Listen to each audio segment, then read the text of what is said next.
Concernant l'incidence de ces fractures, elles représentent 12% des fractures du coude chez l'enfant. Elles surviennent entre 7 et 14 ans. En effet, le noyau épicondylien médial apparaît vers 6 ans et se ferme entre 15 et 17 ans. Enfin, elles touchent les garçons dans 75% des cas. Faisons maintenant un petit rappel anatomique du coude avec tout d'abord la capsule. Une capsule antérieure comme représentée ici. Une capsule postérieure. Au niveau ligamentaire, on retrouve le ligament collatéral latéral avec un faisceau radial, le LCRL, un faisceau ulnaire, le LCUL, le ligament collatéral médial avec un faisceau antérieur, un faisceau transverse et enfin un faisceau postérieur. Le principal nerf qui nous intéresse dans cette fracture, le nerf ulnaire qui passe juste en arrière de l'épicondyle médial. On rappelle également sur les muscles qui s'attachent sur l'épicondyle médial, ce qui nous permettra de comprendre le mécanisme de cette fracture, ici représenté le muscle fléchisseur ulnaire du carpe, le fléchisseur superficiel des doigts avec juste au-dessus le long palmaire, le fléchisseur radial du carpe, et enfin le rond pronateur. Voyons maintenant le mécanisme le plus fréquent de cette fracture, à savoir une chute sur le bras en extension avec la main en supination. Une première force de compression axiale s'exerce sur le bras, associée à une force en valgus. Tout cela étire les muscles épicondyliens, ce qui finit par arracher l'épicondyle médial. Passons maintenant à la présentation clinique de cette fracture avec 4 symptômes principaux. Premièrement, la douleur sur le versant médial du coude.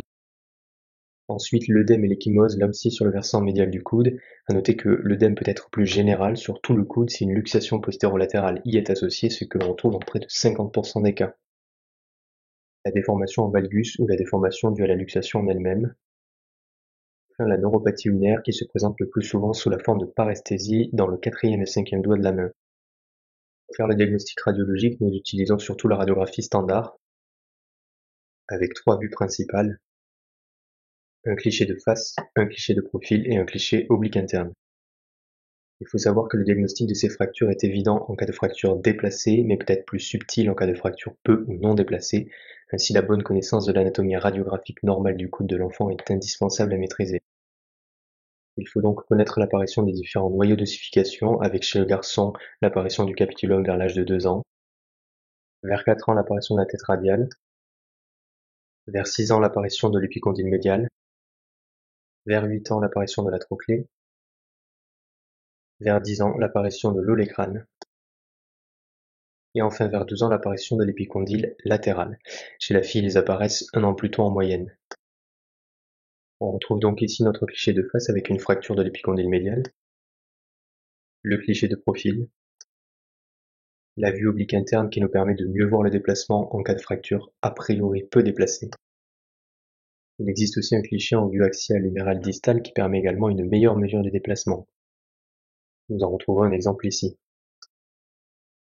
Le scanner est parfois utilisé lorsque la radiographie laisse persister un doute quant à une réelle fracture ou lorsque le déplacement est difficile à juger. Elle permet également de mettre en évidence la présence de l'épicondyle médial au sein de l'articulation, ce qui n'est pas toujours évident sur la radiographie standard. Attention cependant, cet examen est très irradiant et doit être limité chez l'enfant. Nous allons maintenant voir la classification la plus connue de cette fracture, à savoir celle de Watson-Jones. Elle est faite de 4 stades basés sur 3 éléments: l'importance du déplacement, la luxation du coude éventuellement associée et l'incarcération intra-articulaire de l'épicondyle médial. Le premier stade concerne les fractures non déplacées ou peu déplacées, c'est-à-dire de moins de 5 mm.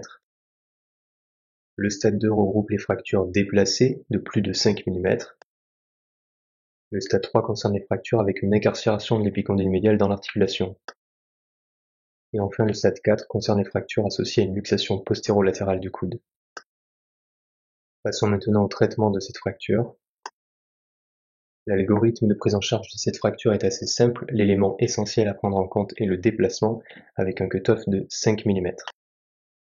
Lorsque le déplacement est inférieur à 5 mm, le traitement sera orthopédique. Il consiste en une immobilisation plâtrée dans un plâtre brachio-antébranchiopalmaire pour une durée de 6 semaines avec des contrôles radiocliniques réguliers, à savoir à J7, J15 et J45. Lorsque le déplacement est supérieur à 5 mm, le traitement devient alors chirurgical.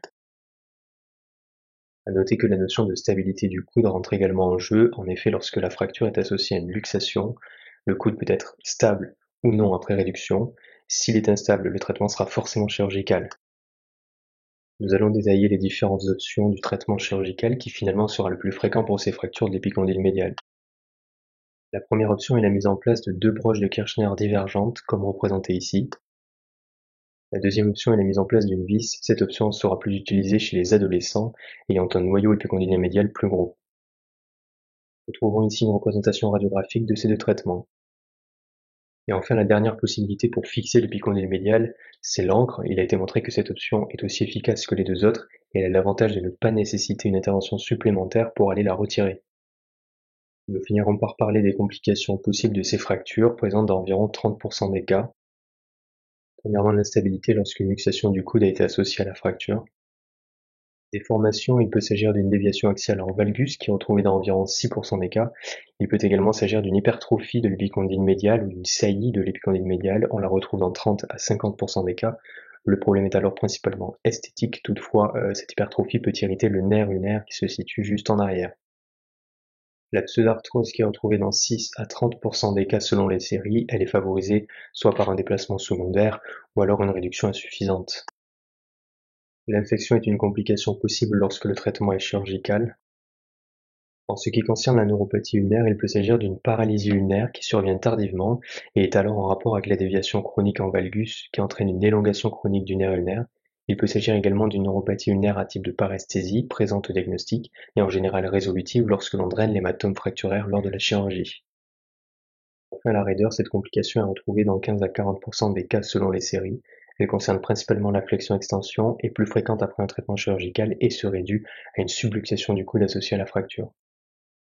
Pour conclure sur ces fractures de l'épicondyle médial, on retiendra un cut-off pour la prise en charge orthopédique ou chirurgicale, à savoir 5 mm de déplacement, deux types de fractures, stables et instables, et trois options de traitement chirurgical, les broches, la vis et l'encre.